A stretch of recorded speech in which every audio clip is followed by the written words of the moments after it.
Hello, boys and girls, ladies and gentlemen. For our online learning today, I want to teach you a strategy that will help you identify the central idea of text. Let's think for a minute about central idea. Central idea means what is the text mostly about, right? And we see this academic vocabulary word when we're thinking through nonfiction. What's the most important information that the author wanted you to know about the whole text or the passage or maybe an article? So we're going to look at a strategy that will help us identify the central idea. And the strategy that we're going to look at today is called chunking. Instead of waiting till the very end of the article to think about what the central idea might be, we can break it down into sections. And a lot of times when we're reading nonfiction articles and things like that, it's already structured in that way by sections. So if you look here at our strategy chart, this is what we're going to do together. We're going to read a section and we're going to stop and we're going to think, what is that section mostly about? What is the central idea of that section? And then we're going to jot in just a few words, one sentence. A jot means just a little bit, right? A quick jot. And we're going to continue that process for every section in an article. And then at the end, you can take all those jots that you've made for each section, you can put them together, and then that will help you determine what the central idea is for the entire article. Okay, so we're going to do this together. I'm going to bring up an article that we will use together. And then this is also an article that I'm going to assign to you. So you'll kind of finish the work that we start together. This article is called Internet Culture Gives Rise to New Ground Rules for Communicating. So what I'm doing right now is just kind of thinking through some of these text features. Remember, text features are bold print, titles, photographs.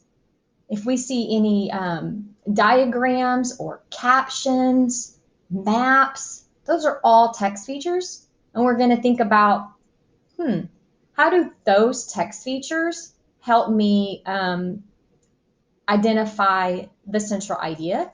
How do those text features connect to the text that maybe I just read? Okay, so we're going to kind of do two things together today. So I'm kind of previewing. Here I see the name of a section called One Word Message K is Pet Peeve. So I know it's going to have something to do with text messaging. And K is like a shortcut, right, for okay. So a pet peeve is a negative thing. So I'm already thinking maybe there's a controlling idea. That means the author kind of has an opinion about the topic. And so far it kind of sounds a little, maybe a little negative, right? He has a pet peeve. Let's keep looking down here. Oh, I see another section called social media. So maybe this entire section is just going to be about social media. Not everyone gets the memo. A memo is like a message.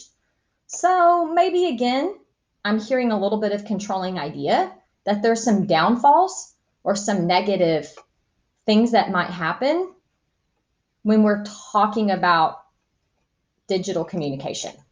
Maybe. Potential for danger. So I've done some previewing, looking at some text features. I see a photograph here. It looks like someone's using emojis. It must connect to this section over here, possibly. So I'm ready to read, and we're going to again practice the strategy of chunking. So I'm going to read a section, and then I'm going to stop and think, what was the central idea of that section? And I'm going to do a jot. Okay, so you can read along with me. Connecting with people has become much easier with advancing technology. Tasks that once required an operator, postage stamp, or carrier pigeon are now as simple as tapping a name or even a face on your screen, and you're connected. However, it is also easier to get caught up in a weird situation by breaking a tangle of new rules for communicating. A big one for some people: don't call until you've texted to confirm it's okay to call. But that's just the beginning. So readers, what I want you to do is grab a piece of paper or something to write on. It can be a Post-it note, a construction paper, blank paper, any paper, and a pencil and a pen. And what you're going to do is you're going to jot in one sentence or a few words what that section was mainly about. And I'm going to do the same thing. Go ahead, readers, and go ahead and jot. Let me pull back that article in case you need to see it. Ready? Go. You are jotting the central idea of that first introduction section.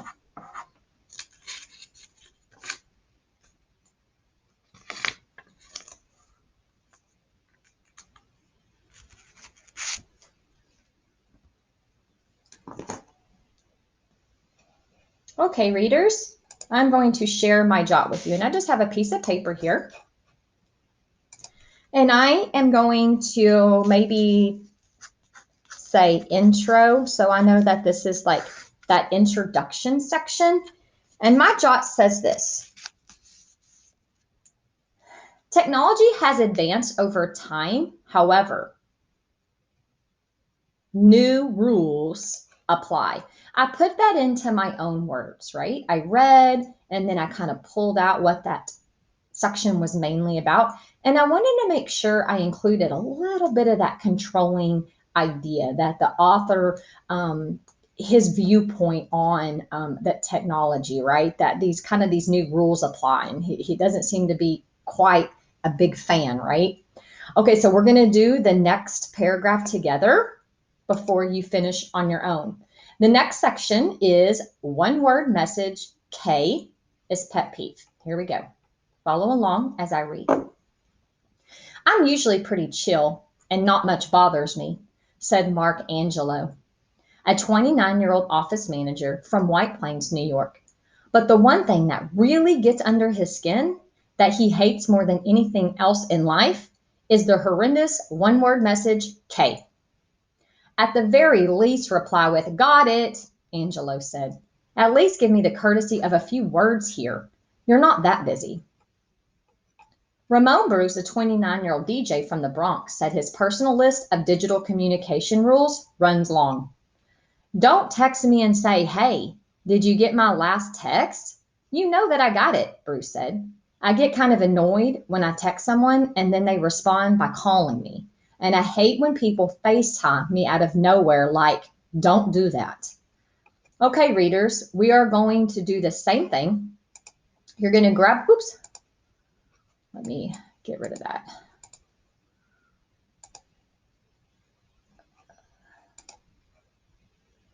Let's see. Sorry about that. Okay, so you're going to grab your piece of paper and your pen, and you're going to jot the central idea of the section that we just read. Okay, go ahead and get started. You're putting it into your own words in one sentence or less.